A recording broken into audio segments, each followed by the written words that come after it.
So, leading up to the Mining Indaba 2024, the topic is key disruption in the mining industry.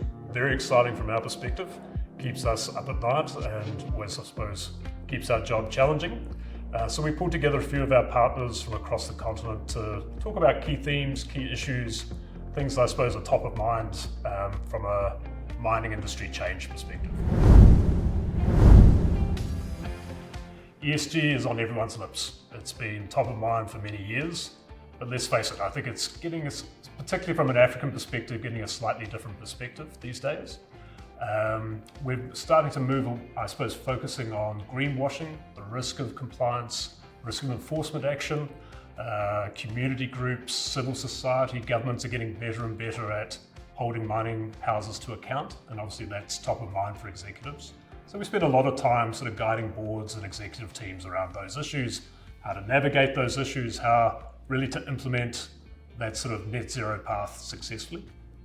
I think another thing that's driving our activity is in the M&A space, joint ventures, particularly in critical minerals. Copper, cobalt, lithium, these really are driving a lot of activity. A lot of investors, particularly from China, but elsewhere, focused on a lot of jurisdictions across Africa and chasing those metals. Again, very exciting, a lot of tricky issues to navigate, but certainly fun.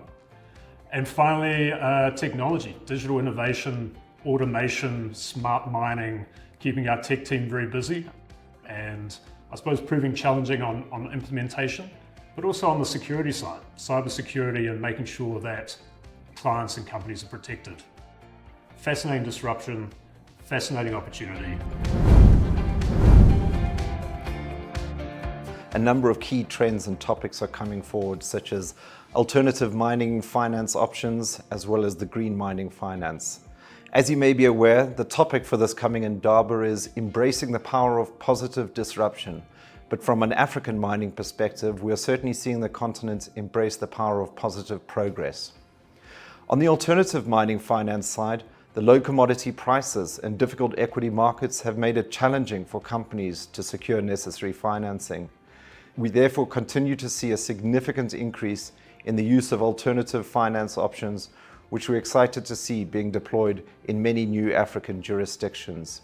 These streaming, royalty and prepayment opportunities are being actively sought out by sellers and purchasers alike, and they are becoming key components in the investment structure of new and existing projects. On the green financing side, we're seeing significant innovations and developments as mining companies continue to adopt sustainable practices. In Africa, this is being driven by a number of factors such as energy preservation, social and stakeholder commitments to ESG standards, and access to critical minerals, which are key to clean energy technology. In South Africa, for example, many mining companies have recently embarked on their own renewable energy programs to tackle this crisis. Looking to the future, we believe energy preservation will continue to play a critical role in green mining investment in Africa. And secondly, the demand for green metals and minerals will continue to rise substantially to meet the growing demand for clean energy technology. In order to achieve these, innovative solutions will continue to be required in order to make use of Africa's rich mineral deposits. It's time again for Mining Indaba, and always to reflect on key drivers for success to mining and sustainability. One of those is governance and policy. In respect of policy, it is accepted by all that for the success of the minerals industry in any jurisdiction, policy must be certain. Certain arise from certain various elements, including the consistency within which policy is enforced and the clarity of the legal policy, and that is the rule of law. I think our regulators in South Africa are fully aware of those considerations. Among others, they are considering the review of the Mineral and Petroleum Resources Development Act, which is the principal law governing minerals industry in South Africa. Moving to governance. Governance is one of the key drivers for shared value. But unfortunately, when it comes to governance, governance has many elements and means many different things to different people. But the one key aspect of governance in creation of shared value is governance as it relates to socio-economic environmental considerations. What critical there is, if you fail to manage governance as a license to operate consideration as opposed to simple compliance, it may result in more problems than needed. Hence, it is important to give it good focus.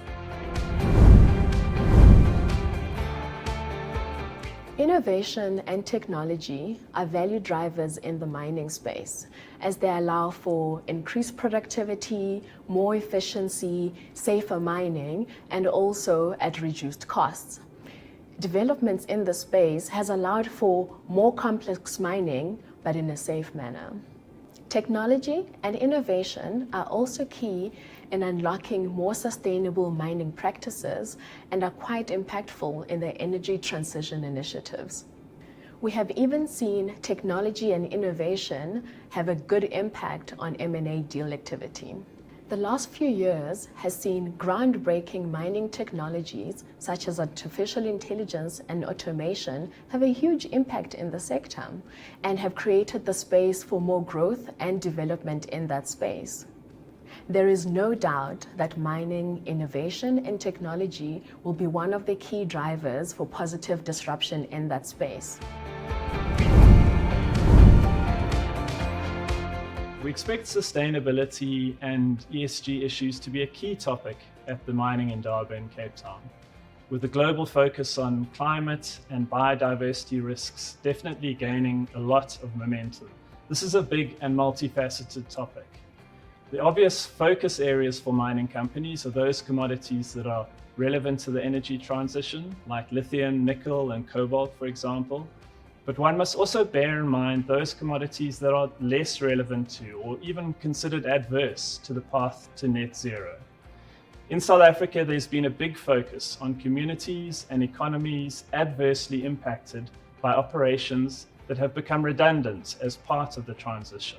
We also anticipate a large focus on new technologies and innovation. In 2022, Anglo American unveiled its hydrogen-powered mine haul truck. And in fact, our panel discussion at the annual Indaba event will focus on developments in the green hydrogen space. This type of innovative thinking will move mining into a new era, in which environmentally friendly solutions also deliver improved profits to the bottom line. Another example is new sorting technology, such as that being introduced by our client Acrux. This has multiple uses, like removal of sulfur from coal, as well as environmental benefits, like reduction of water use in mining activities, which is becoming increasingly important as an adjunct to greenhouse gas reduction. From a legal perspective, the demands of sustainability create complexity that needs to be navigated, whether it's in the context of directors' duties, increased activism, new and multiple disclosure requirements, the risk of greenwashing, additional regulation, and the threat of litigation.